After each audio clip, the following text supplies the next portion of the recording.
Bonjour, bienvenue dans la série sur l'électrodynamique classique. Alors, toujours électrostatique, nous allons voir maintenant la méthode utilisant les fonctions orthogonales. Alors, la représentation des solutions de problèmes de potentiel ou d'ailleurs de tout problème de physique mathématique par un développement en série de fonctions orthogonales constitue une technique puissante, applicable même à une vaste classe de problèmes.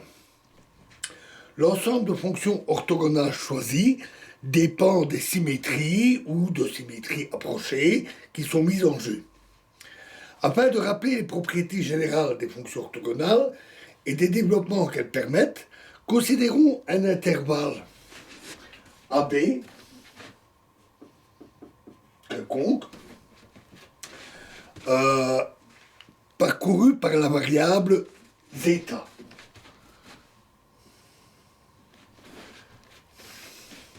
Et un ensemble de fonctions réelles ou complexes, un de zeta, avec n égale 1, 2, etc. Ces fonctions sont orthogonales et de carré intégrable sur l'intervalle AB. L'orthogonalité des fonctions s'exprime par la relation intégrale sur AB de un astérisque zeta zeta d zeta est égal à 0 quand m est différent de m. Et si n est égal à m, l'intégrale est non nulle, puisque de carré intégrable. Nous supposons également que ces fonctions sont normalisées. Il suffit de les diviser par une constante. De sorte que leur intégrale sur l'intervalle AB est égale à 1.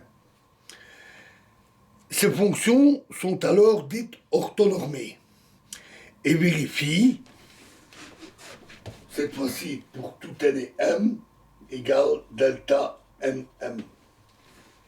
C'est un bord de Kronecker.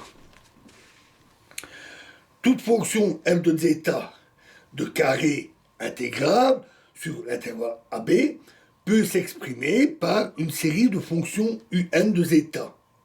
Si le nombre de termes de la série est fini, appelons-le grand N, on aura alors f de zeta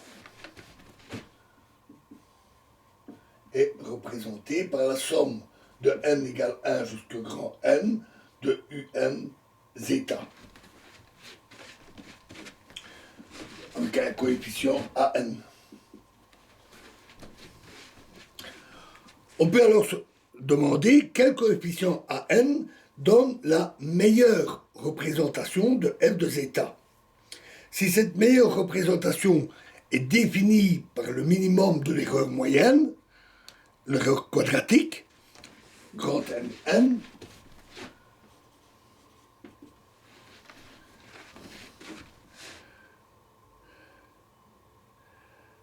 alors, avec grand n égale intégrale de a à b de f de zeta moins la somme n égale 1 jusqu'à grand n de an un zeta au carré, en valeur absolue au carré, d zeta. Alors on montre immédiatement, à l'aide de la condition d'orthonormalité, que ces coefficients sont donnés par...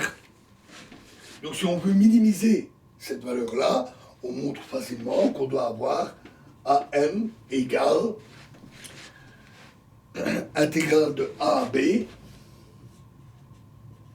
de un astérisque de zeta, f de zeta, d zeta. Cette relation est l'expression standard des coefficients d'un développement en série de fonctions orthonormées. Si le nombre grand N de termes de la série augmente, on s'attend intuitivement à ce que la représentation de f de zeta devienne de plus en plus précise, c'est-à-dire que les mn deviennent de plus en plus petits, proches de zéro.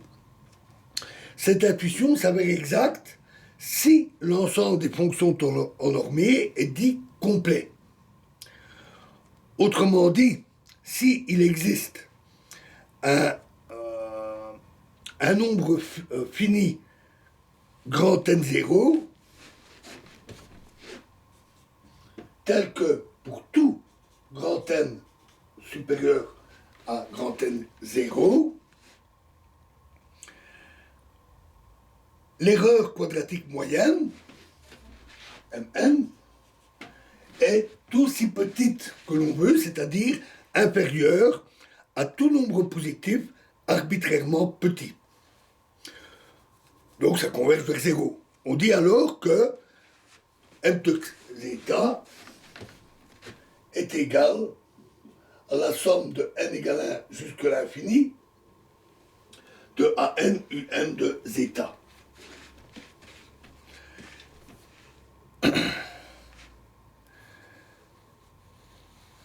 Où les AN sont donnés par la relation précédente et on dit qu'elles convergent en moyenne vers m de zeta. Alors généralement les physiciens laissent aux mathématiciens le soin de démontrer la complétude d'un ensemble de fonctions orthonormées. Disons que toutefois que cette complétude a déjà été établie pour tous les ensembles de fonctions orthonormées ordinairement rencontrées en physique mathématique. C'est le cas par exemple des fonctions obtenues par distribution de Fourier. Voilà, et nous verrons la suite dans la prochaine vidéo. Je vous remercie.